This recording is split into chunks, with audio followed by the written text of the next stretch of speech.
presentes en nosotros. Entonces, es por eso que el epimastigote va primero, porque está presente en el insecto vector, y una vez que este insecto vector nos pica a nosotros, vamos a encontrar estas otras dos formas, que son tripomastigote y amastigote. Hay varios libros, yo le compartí el Botero. El Botero no es tanto un libro de morfología. Hay otro libro adicional que es el Panikkers. Si alguno lo desea, normal me lo puede pedir o se lo paso al grupo y me lo hacen recordar. Es un libro también muy importante que hablan como tal de la morfología de cada uno de ellos. Es aquí donde he conseguido esas imágenes. Ya hemos visto que son hemoflagelados porque se alimentan de sangre, están en la sangre, perdón, están en la sangre, aparte de los que se alimentan de la sangre, que son los insectos, eso no lo confundan. Estos hemoflagelados son los que se encuentran en la sangre y tienen un flagelo. Listo, esos son hemoflagelados. ¿Ok? Lo dividen la palabra y listo. No se compliquen tanto en eso.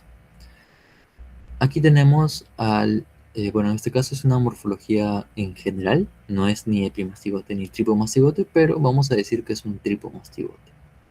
Van a tener estas partes, que son el núcleo, el cariosoma, o el cuerpo del núcleo como tal, otra estructura que es el cuerpo parabasal, otra estructura que es el blefaroplasto, el axonema, la membrana ondulante. Ese es el flagelo, pero este flagelo tiene como una cresta adicional que es la membrana ondulante. ¿Ok? A simple vista es muy complejo de aprender, pero lo único que deben saber es en el epimastigote cómo diferenciarlo del tripomastigote, porque aquí a simple vista lo pueden ver igual, o sea, dicen cómo lo diferencia. La idea es diferenciarlo a partir del núcleo. El núcleo con el blefaroplasto, el núcleo con el blefaroplasto, el tripomastigote del epimastigote. Se menciona, vamos al tripomastigote, que el blefaroplasto se va a encontrar, en este caso, posterior al núcleo. Pero tú puedes decir, si lo veo del otro lado, también puede estar posterior aquí, ¿no? Yo qué sé, ¿cómo sé si es posterior, cómo sé si es anterior? O sea, es un poco confuso.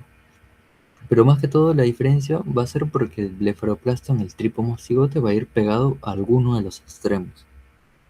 Aquí podemos observar en el epimastigote que está en el medio.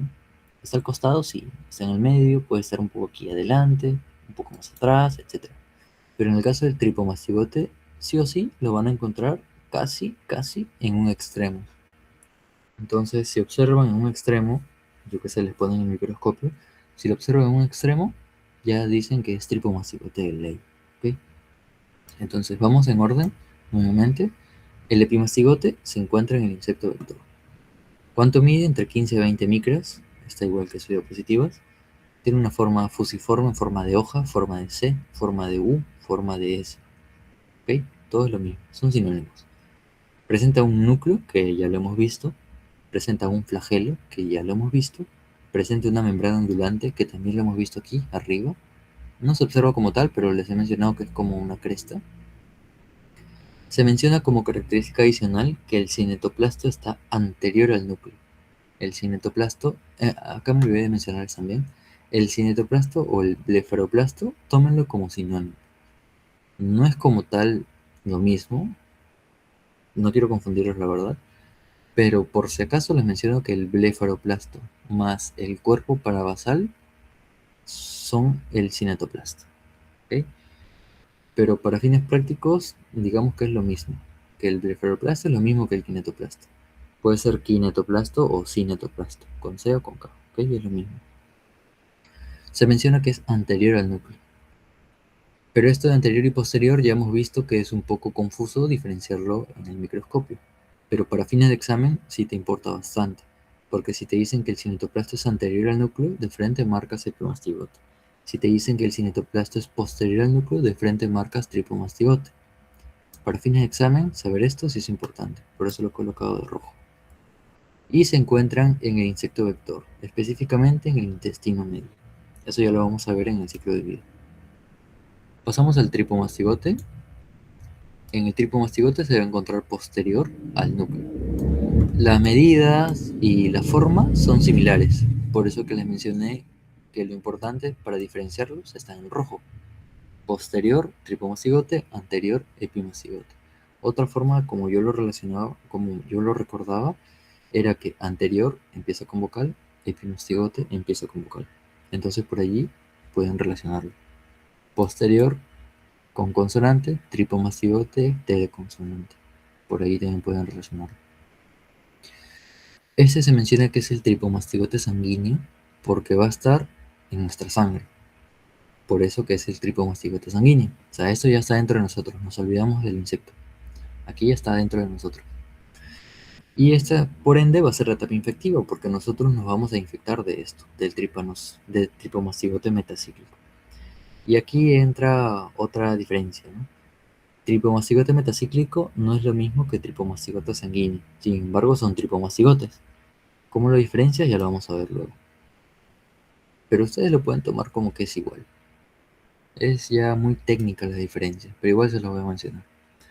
Y la tercera fase es el amastigote. También se encuentra dentro de nosotros. Estos dos se encuentran dentro de nosotros. Es muy distinto a los demás. ¿Por qué? Porque pues, aquí observan una especie de huevito, ¿no? No tiene flagelo. El amastigote carece de flagelo. ¿Para qué le sirve el flagelo a algo? A, a un parásito, a una célula. Para moverse. Con el flagelo te mueves. Si no tiene flagelo, no te vas a mover. Aquí el flagelo lo tiene el epimastigote para moverse dentro. Dije que está en el intestino. Para moverse y caer a las deposiciones del insecto. Porque dije que se contagiaba mediante las deposiciones del insecto. Se mueve. El tripomastigote tiene su flagelo para moverse en la sangre, para moverse por todo el torrente sanguíneo y migrar a tejidos. Y el amastigote no tiene el flagelo porque no necesita moverse. Y si no necesita moverse es porque va a estar estático en algún lugar. ¿Y cuál es ese lugar? Son los órganos, nuestros órganos. Primero, el tripomastigote está moviéndose porque tiene flagelo por la sangre. Y si está en la sangre, va a llegar a nuestros tejidos, va a llegar a nuestros órganos. Y una vez en nuestros órganos, pierde el flagelo, se transforma en amastigote y se queda ahí. Y es aquí donde se van a encontrar los principales síntomas, porque va a ocupar nuestro espacio del órgano, pues no. Si el corazón funciona normal, si se le inserta algo, pues va a funcionar mal. Ahora, ese sí se le inserta uno, pero si se le insertan miles, como pueden observar en la imagen, ya no va a funcionar adecuadamente. Ustedes están llevando también histología, creo. Ya no van a observar adecuadamente los espacios que hay para que el corazón pueda, en el miocardio, en el tejido del corazón, para que pueda latir adecuadamente. Entonces, ya no va a comenzar a latir adecuadamente, va a latir mal y se van a dar las principales manifestaciones clínicas. ¿Por qué? Porque van a ocupar los tejidos. Y eso se les llama nidos de amastigotes. Se van a acumular un montón de mastigotes, bolitas, bolitas, bolitas, bolitas, bolitas, como podemos ver ahí. Y eso va a ocasionar algún daño en el órgano. Pues, ¿no? En este caso estamos en el corazón. Pero puede pasar lo mismo en el intestino, en el estómago, en el hígado, etc. Ya hemos visto... Ah, y es más pequeño, obviamente. Si no tiene flagelo va a ser más pequeño. Además de que es ovalado. Y por ende va a ser intracelular también. Aquí estamos observando que está en la sangre, pero está fuera de las células. En cambio aquí va a estar dentro de las células. En este caso estamos viendo el miocardio y dentro de las células se van a depositar los amastigotes, ¿ok? Entonces este es el orden. Bueno, aquí puede ser más memorístico, pero si posteriormente, yo qué sé, les gusta ese tema o lo ven luego, no sé, ese es el orden que deberían tenerlo en cuenta. Epi, tripo, amacigote. Epimacigote en el insecto, estos dos en nosotros. Ya. Y si está en el insecto, ya de ahí pueden ir deduciendo, ¿no? Está en el intestino. Diferencias entre epi y tripo, anterior a anterior epimacigote, posterior tripomacigote, consonante, consonante. El amacigote lo dejas de lado porque solo es una bolita, no tiene flagelo. Y como no tiene flagelo, se va a quedar estático en algún lugar. ¿Donde se va a quedar? En cualquier tejido, en cualquier órgano, que van a formar nidos de amastigotes, ¿ok? Esa es más o menos la idea que quiero que se lleven. Y aquí ya pasamos al ciclo de vida. Eso también es importante porque aquí es donde van a diferenciar lo que les dije, tripomastigote sanguíneo de tripomastigote metacíclico. ¿Cómo se contagia? Ya hemos visto que los insectos se alimentan de noche, entonces te van a picar en la noche mientras duermes. Y ni bien pica el insecto, ni bien se alimenta de tu sangre, lo que hace es defecar. Defeca y deja esos desechos cerca a la herida que te ocasiona. Entonces tú por reflejo te rascas porque te pica, obviamente. Y cuando te rascas, vas a involuntariamente meter sus deposiciones, sus desechos, al huequito que pues es donde te ha picado, ¿no? Y es así como te contagias, a través del rascado. Y va a ingresar por las mucosas, ¿no? Digamos que te picó en el brazo, te rascas y va a ingresar por el brazo. ¿Y qué es lo que te inyecta esta especie de triatomino? Te va a inyectar tripomastigotes. Y estos se van a diseminar por la sangre y van a invadir células. Cuando invaden células, se transforman en amastigotes. Ya hemos visto, ¿no? Los amastigotes se quedan quietos en las células. E invaden tejidos a su vez, pues, ¿no? Entonces, estos amastigotes se quedan allí, perennes, dañando el órgano donde van a estar. Volvemos a los tripomastigotes que siguen circulando por la sangre. Son los tripomastigotes sanguíneos. Entonces, si están circulando por tu sangre, si viene un mosquito sano, si viene un triatomino sano, va a chupar tu sangre, se va a alimentar de tu sangre, pero tu sangre está contaminada con tripomastigotes sanguíneos. Entonces, tú lo vas a infectar a este triatomino que está sano. ¿Qué va a pasar en el triatomino? Estos tripomastigotes sanguíneos se van a diferenciar en epimastigotes, que es lo que les mencioné, que se encontraban en el insecto vector. Ahora aquí ya son epimastigotes. Ingresa, chupa sangre, ingresa por la boca, llega al estómago y en el intestino se diferencian en epimastigotes. ¿Ok? Nuevamente, consumen tripomastigotes sanguíneos y en el intestino se transforman en epimastigotes. En el intestino se van a duplicar, se van a triplicar, se van a cuadruplicar, se multiplican en general. Y ahora, del intestino medio pasan al intestino posterior. Y aquí se van a diferenciar los epimastigotes en tripomastigotes metacíclicos, que son los infecciosos. Y estos tripomastigotes metacíclicos, como están en el intestino posterior, van a salir por las heces, que es aquí donde se va a depositar, pues, ¿no? Al costado de la herida. Y estos tripomastigotes metacíclicos son los que nos van a infectar a nosotros. Pero cuando ingresan a nuestra sangre, se diferencian en tripomastigotes sanguíneos.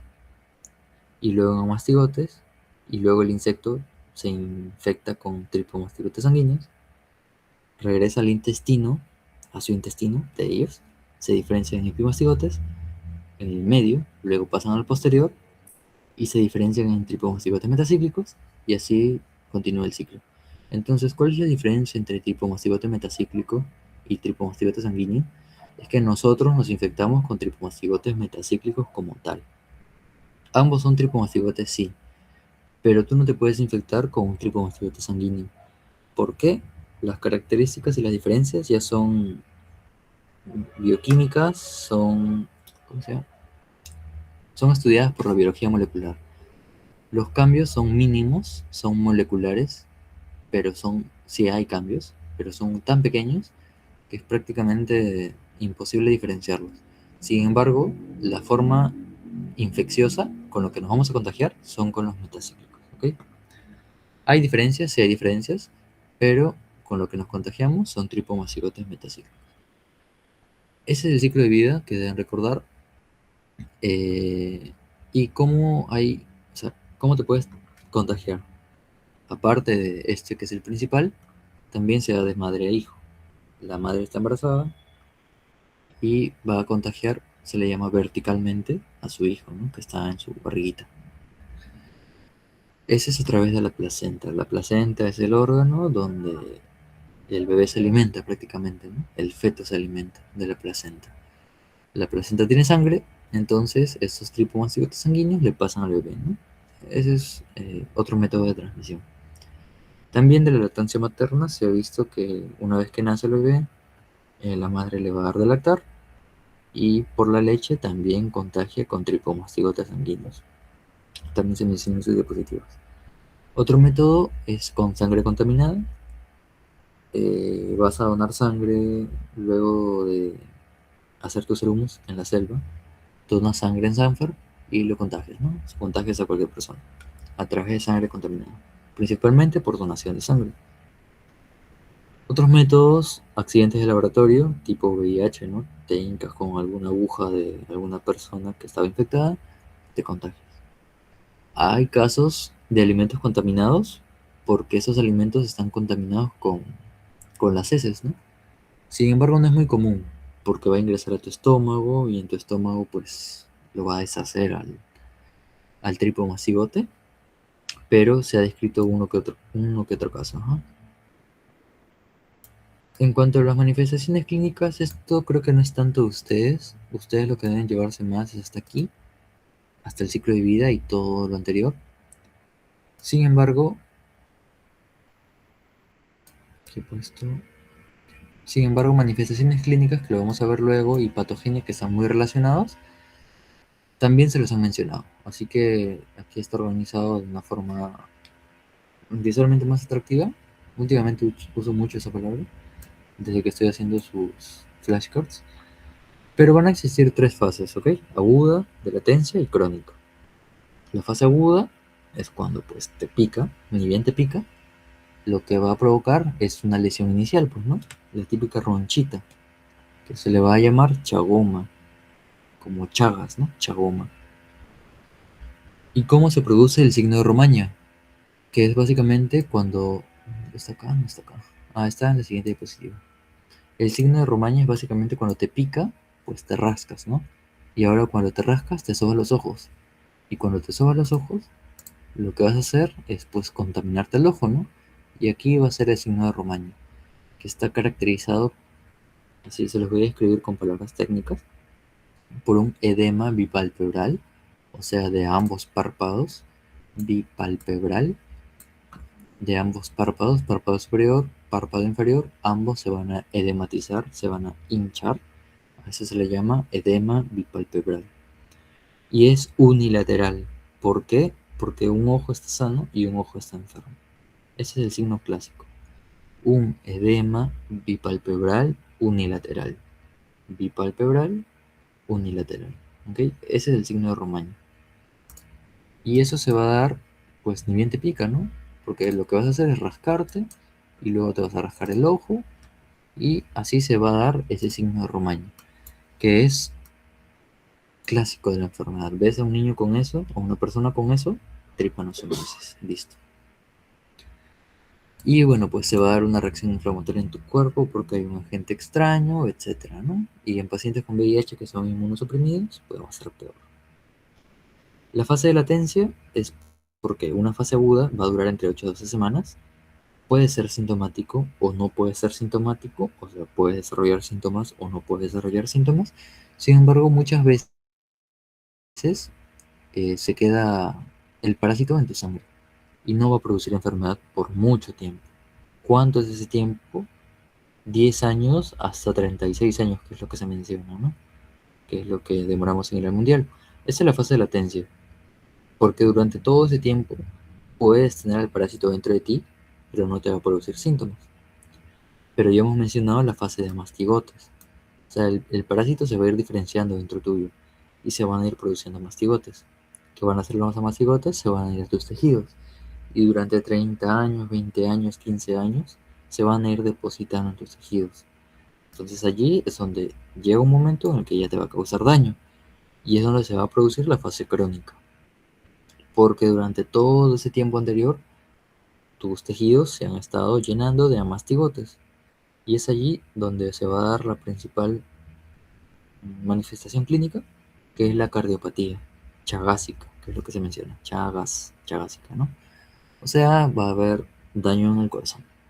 Y daño también en las vías gástricas.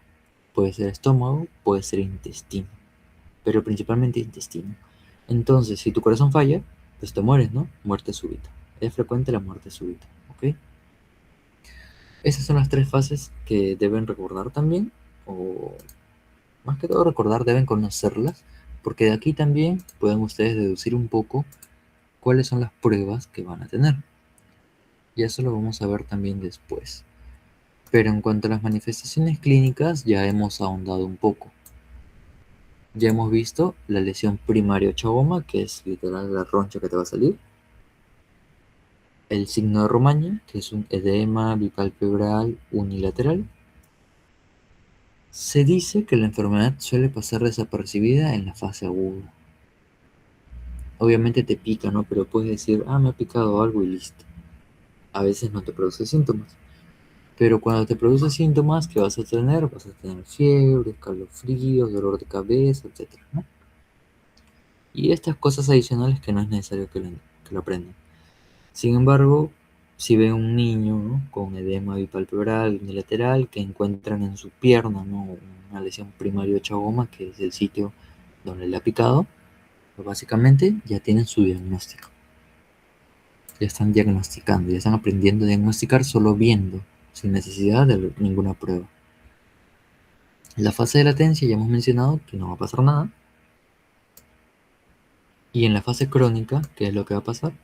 Es más que todo una extensión de lo que hemos visto en la diapositiva anterior. Lo principal, daño en el corazón y daño en las vías gástricas. Aquí estamos presentando radiografías en la cual el corazón no es tan grande usualmente. El corazón es más o menos de este tamaño, lo que estoy delimitando. Ya ustedes lo han visto por anato. No han visto radiografías, supongo, pero pues por anato ya saben el tamaño del corazón, el peso del corazón, etc. Y se pueden dar cuenta que este corazón es muy grande, prácticamente está llegando hasta el otro lado, ¿no? Está comprimiendo un pulmón. Esto es porque los amastigotes se han ido incrustando en las vías del miocardio, en las fibras, perdón, del miocardio, y lo han ido ensanchando. Lo han ido volviendo más gordito y el corazón pues va a fallar, ¿no? Lo mismo ocurre en el esófago. Este es un esófago. El esófago normal no es tan grueso, el esófago es delgado. Sin embargo, aquí se puede observar un esófago distendido. Si el esófago está distendido, va a provocar dolor, no vas a poder comer, etcétera, ¿no? Y algo adicional también es una forma que se llama acalasia, que no lo voy a mencionar, o sea, no me voy a explayar en eso. Lo que deben recordar es que va a haber daño en el tejido cardíaco y en el tejido del tubo digestivo, ¿ok? Eso es lo principal. Ya ustedes pueden deducir, ¿no? Si hay daño cardíaco, va a haber insuficiencia cardíaca, va a haber infartos, va a haber arritmia, todo lo que relacionan con algo cardíaco está bien. Y lo mismo con las vías digestivas, ¿no? Puede haber un megacolon. ¿Por qué va a haber un megacolon? Porque si hubo un megacorazón, también puede haber un megacolon, un megaintestino, un megaesófago. Eso es lo principal que deben recordar de la parte de síntomas, ¿ok? En cuanto al diagnóstico, nuevamente seguimos con las tres fases que he mencionado: aguda, de latencia y crónica. En la fase aguda, esto sí lo he modificado un poco porque he visto que han mencionado el método de concentración de Stroud, que es muy raro, pero es un nombre que por ahí pueden aprenderlo, ¿no? Básicamente, analizan tu sangre y lo concentran tanto a través de diversos métodos que sí o sí vas a encontrar uno. En este caso, no es un tripomastigote, pero sí o sí vas a encontrarlo, ¿ok? En la sangre. ¿Cuáles son los métodos? Gota gruesa, extendidos de sangre en láminas periféricas, biopsias, cultivos y el seno diagnóstico. Ya mencioné un poco cómo era el seno diagnóstico. Para eso tienen que tener en cuenta cuál es el ciclo de vida y cuál es la forma que se encuentra en el insecto, que es el epimastigote. Y el epimastigote, al encontrarse en el insecto, ¿cómo es que se da esta prueba? Que es muy importante en sitios alejados, rurales, porque no hay estas pruebas, pues, ¿no? No hay biopsias, no hay PCR, incluso ni siquiera hay extendido de sangre. O sea, es muy precaria la situación. Entonces, ¿cómo realizas el diagnóstico? Si la persona sospecha que está infectada, colocas en esta especie de cilindro que tiene una malla por donde te pueden picar, colocas insectos sanos y los insectos te pican. Si tú estás infectado, los insectos que van a hacer, van a defecar, va a ocurrir, perdón, el ciclo que ya hemos mencionado y van a defecar posteriormente a los días, a los 2 días, 3 días, van a defecar epimastigotes, ¿ok? Que es lo que está aquí. Si el insecto estaba sano y ahora está defecando epimastigotes porque está enfermo y la única forma es que tú lo hayas contagiado. En conclusión, tú estás infectado y esto se le llama senodiagnóstico. El vector sano pica a una persona sospechosa y si el vector sano defeca epimastigotes es porque has estado infectado, confirmando el diagnóstico. Eso es senodiagnóstico. Y el senodiagnóstico se puede dar tanto en la fase aguda como en la fase de latencia. ¿Por qué? Porque en estas dos fases está el tripomastigote por tu sangre. Y en la fase crónica, el tripomastigote ya no está por tu sangre, lo que están son los amastigotes que están formando nidos en tus órganos, ¿ok? Y acá hay otras pruebas que son las de ELISA, la inmunofluorescencia indirecta, la hemaglutinación indirecta. Los nombres largos complejos lo asocian a una forma crónica, ¿ok? Que son las pruebas serológicas. Y es así como hemos relacionado la sintomatología, hemos relacionado el diagnóstico y un poco de la patogenia, ¿no? Que es cómo se produce la enfermedad. Todo en cuanto a estas tres fases. Esto es todo lo que deberían saber. El tratamiento, a lo mucho, benznidazol y nifurtimox, que son los nombres. Por allí quizá se deban aprender esos nombrecitos. Y la prevención es básicamente eliminar el insecto. ¿Cómo lo eliminas? Pues con cualquier pesticida. O en las zonas rurales, eh, las casas son de adobe. Y como las casas son de adobe, se agrietan. En esas grietas es donde los insectos forman sus nidos. Entonces, ¿qué es lo que hacen? Aparte de fumigar, es volver a colocar pues adobe y tapizar, ¿no? Esas grietas. Literalmente tapar las grietas. Lo otro adicional que podría hacer son eliminar a los reservorios, ¿no? Como el cuy. Pero no vas a matar a sus cuyes, ¿no? Son su principal fuente de alimento. Entonces, la principal prevención es eliminar por medio de pesticidas. Tener cuidado en las madres, cuidar la lactancia materna. Ustedes que van a ser nutricionistas, tienen que evaluar estas situaciones. Si se encuentran en sus serums con una madre que estamos sospechando de que está infectada con tripanosoma, no le van a dar lactancia materna, porque ya hemos visto que es una forma de transmisión. ¿Qué es lo que van a hacer ustedes como nutricionistas? Pues van a elaborar sus fórmulas de leche materna, que obviamente no es lo adecuado, pero deben evitar que le dé lactancia materna y ustedes ya pues entran allí, ¿no? En su campo esto. ¿Qué hacer después? El consumo de agua potable, que es muy raro junto con los alimentos, pero por si acaso, ¿no? Y las medidas de higiene adecuadas, ¿no? Esto es todo, si no me equivoco.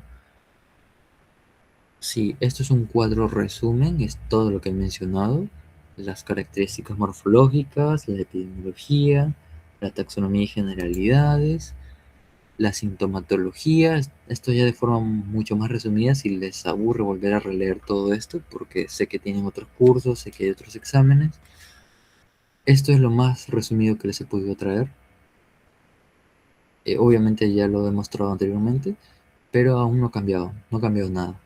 La sintomatología, el diagnóstico, el tratamiento y la prevención y control. ¿Ok? Eso sería todo. Les voy a colocar un par de preguntas nada más. Ya va una hora. En este caso, sí, la única forma de transmisión de persona a persona, perdón, la única transmisión es de madre a hija a hijo. En sí, no. Eh, de persona a persona. mm, Se menciona la forma congénita. Congénita abarca también la forma transplacentaria que es de madre a hijo. Pero sí, al inicio sé que te dije que no, pero porque me acordé de la transmisión sanguínea, pero es más que todo donar sangre. Así que ahí ya no sería persona a persona, porque se están sacando sangre por un tubo, ¿no? Entonces, es a raíz de ese tubo o de esa inoculación de sangre que es como te vas a contagiar. Y ahí ya no sería persona a persona. Persona a persona como tal podría ser relaciones sexuales. Sin embargo, es prácticamente imposible, ¿no? ¿Por qué? Porque a no ser que tengas las deposiciones del insecto ahí, pues no, no sé si me entiendes, ¿no? Tratar de inocular eso mediante las relaciones sexuales, pues es muy, aparte de asqueroso, es muy raro, así que no. La única forma de transmisión, sí, se podría decir que es de la madre al hijo, o por la leche, o por la placenta, que es durante el embarazo. Así que sí, la única forma sería esa, pues, ¿no? O es la única forma descrita en todo caso. Gracias por tu pregunta. Lo voy a resolver con ustedes. Ya aquí está la clave. Niño de 7 años, procedente de Huancavelica, es llevado al hospital por fiebre, ya hemos visto, fiebre, malestar general, el edema bipalpebral unilateral, el signo de Romaña, desde 5 días. La madre refiere que en su casa se encuentran esos insectos, lo evalúas, lo examinas, aparte del signo de Romaña, se encuentra el hígado y el vaso grandes, hepatoesplenomegalia. ¿Cuál es el diagnóstico más probable? En este caso, tenemos leishmaniasis visceral, no hemos visto leishmaniasis, toxo no hemos visto, mononucleosis no hemos visto. Sin embargo, se parecen bastante, por eso que lo coloco aquí. En este caso estamos hablando de la tripanosomiasis en fase aguda. ¿Por qué no es fase crónica? Porque en fase crónica ya hemos visto que es donde la mastigote se mete en tus órganos, ¿no? Por decirlo así. Sin embargo, en los niños, este esta forma de transmisión es más rápida, esta progresión es más rápida. No es necesario esperar tantos años para llegar a la fase crónica. En la fase aguda, en los niños, ya se pueden producir los nidos de mastigotes. Y aquí estábamos hablando de niños de 7 años, así que estaba mencionando que es una tripanosomiasis en fase aguda. Otro caso clínico, mujer de 55 años, vive en Ayacucho, es natural de Ayacucho y ahora vive en Lima. Acude a consulta porque no puede respirar, el corazón le palpita muy rápido y está fatigada. Aquí podemos deducir que Ayacucho es una zona donde hay insecto vector. Entonces podemos deducir que hace 20 años, como vivía en Ayacucho, se infectó. Y ahora, después de 20 años, ya estamos en la fase crónica, está produciendo los síntomas, ¿no? Eso es en líneas generales. Le toman exámenes y bla, bla, bla, bla, bla. Tiene clínica del corazón grande, tiene clínica también pulmonar porque no puede respirar adecuadamente. Y acá dice que en su niñez vivía pues en una casa de adobe que tenía estos insectos vectores. Forma crónica. ¿Cuál es la complicación más frecuente asociada a su diagnóstico? Endocarditis infecciosa puede ser, porque estamos hablando de corazón, sin embargo dice infecciosa. Miocardiopatía chagásica con insuficiencia cardíaca y arritmias. Cantadísimo. Fiebre reumática, nada que ver. Tuberculosis, nada que ver. Entonces, por epidemiología, por sintomatología, etc., miocardiopatía chagásica es lo principal. Y esa es la clave. Bueno, hay una tercera pregunta. Dije que eran dos, pero esta creo que son cuatro. Sí, bueno, ahí estas muy grandes. No vamos a ahondar tanto en esto. Lo que me interesa es que diferencien los estadios, que les haya quedado claro eso. Lo van a revisar, que lo aprendan en orden, que diferencien los serotoninos y que se aprendan el ciclo. Eso es todo lo que deberían saber. No es tan complicado si lo leen. Lo leen hoy, lo leen mañana, lo leen el otro viernes, lo leen el otro sábado y por repaso activo, espaciado, se lo van a aprender. Este es un meme. Bueno, en cuanto haces tus serums, corres el riesgo de contagiarte por enfermedad de Chagas. Bueno, Es un meme. Esas son las referencias. Si por ahí tienen algún trabajo que hacer, los pueden utilizar. Son relativamente actuales. Sus docentes o su docente ha usado referencias del 2008, 2006. Aquí tienen referencias del 2016 para cualquier trabajo, no sé, que les pidan. Tienen referencias del libro que he usado, el Panickers, para la morfología, el Botero, que se los he compartido. Y este es un libro de enfermedades infecciosas muy bueno, muy amplio, que ya bueno, esto es más para la parte médica. No entra tanto a batallar para ustedes, pero por algún curioso, me lo pide y se lo comparto. Y nada más. Bueno, estos somos nosotros. Eso es todo por mi parte, chicos. Muchas gracias por su atención. En la B dice Rodrigo. Sí, muchas gracias, Rodrigo. No te leí, perdóname. Pero sé que usted. Ya me grabé sus nombres ya. Los que reaccionan más que todo. Y por los estados que he visto en su delegada, creo que vi, bueno, unas cuantas personas que no voy a mencionar. Gloria Maritza, Karen, Rodrigo, Nicole, Ano, Valentino. Creo que son todos. Muchas gracias por su asistencia. Les voy a compartir las diapositivas. Si pueden también hacernos cherry con sus compañeros para que puedan ingresar, bacán. Mañana tenemos otro repaso. Si no tienen preguntas, eso sería todo. Ya saben que también por el grupo pueden hablar cualquier cosa, pueden escribir a mí. Estén atentos con las flashcards, descárguenlas. Si quieren también les puedo hacer un repaso de esas flashcards, quizá por ahí no lo puedan entender o les parece mucha información en tan poco espacio. Yo les puedo hacer un repaso de las flashcards. Eh, Ahora estoy elaborando las cuatro que les mencioné, son tres de coccidios que son muy difíciles, la verdad, son muchos nombres, pero en la cuarta flashcard les voy a integrar los tres, ¿no? Con una mnemotecnia que he estado averiguando para que les pueda hacer más fácil su aprendizaje. Ahora sí, eso sería todo, chicos. Tengan buenas noches. Gracias nuevamente por su asistencia. Nos vemos, bueno, se ven mañana con el otro repaso y conmigo hasta una próxima oportunidad. Gracias, chicos. Buenas noches.